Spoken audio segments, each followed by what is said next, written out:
Israel is intensifying its military operations in Gaza with casualties rising daily. The IDF is working steadily on its Gaza takeover plan, pushing deeper into the Gaza Strip by issuing fresh evacuation warnings. Addressing a cabinet meeting, Israeli Prime Minister Benjamin Netanyahu says that Israel is deepening its operation in and around Gaza City, with IDF carrying out strikes on the Strip's largest urban center, where hundreds of thousands of Palestinians are seeking shelter.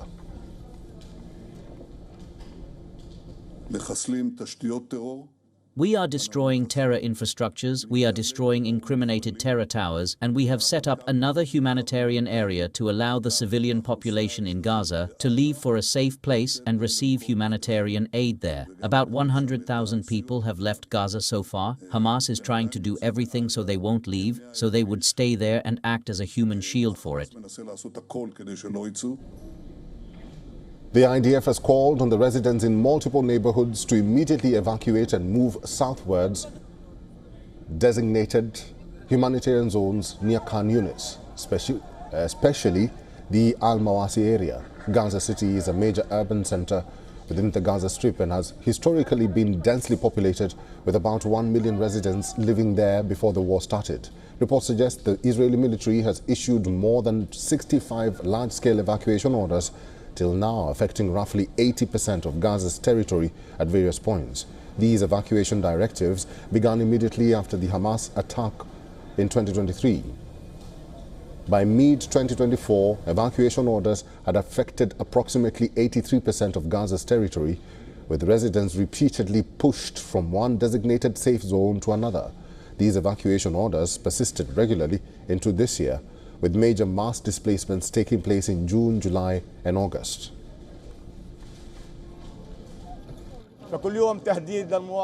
Every day people are displaced with nowhere to go. Citizens are left in confusion, not knowing where to flee. The Israeli Occupations Coordinator lies daily on their social media accounts page. Go south, there are safe zones, but there are no safe zones in Gaza. They go south and they are bombed in the south. The occupation lies day and night. There is no safe place in Gaza. What is the fault of these children? The situation on ground remains dire. In Gaza City, an overnight Israeli strike hit the Al-Farabi school, which shelters displaced people near Al-Yarmouk Stadium itself, a large displacement shelter. In another attack, 2 children were killed when a tent near the Palestinian Parliament headquarters in central Gaza was struck. The Gaza Health Ministry has reported that at least 42 Palestinians have been killed in the last 24 hours. Since the beginning of the war, the total death toll in Gaza has risen to 64,368, with more than 160,000 others injured.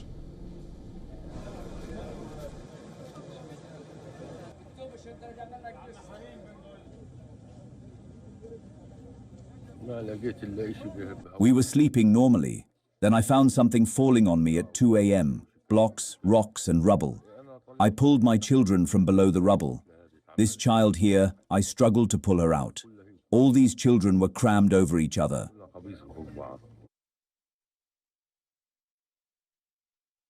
The war in Gaza can end tomorrow morning with only 2 simple things.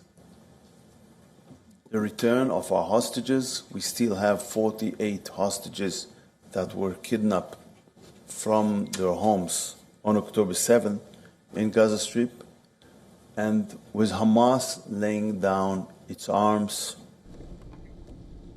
Meanwhile, IDF says 2 projectiles were launched from the Gaza Strip towards the city of Netivot. The Palestinian militant group Islamic Jihad claimed responsibility for that attack. However, the military reported that the rockets caused no casualties or damage, as 1 projectile was intercepted and 1 fell in an open area. The IDF also said that it intercepted 3 drones launched from Yemen. The Yemen-backed rebel group has vowed to avenge the killing of their prime minister in an Israeli airstrike last month. Meanwhile, amid these ongoing displacements and military actions, mediators from the United States, Qatar and Egypt are preparing to unveil a new comprehensive Gaza ceasefire deal this week. We earlier spoke to Scott Lucas, who's a professor of international politics, Clinton Institute, University College Dublin. This is what he told us.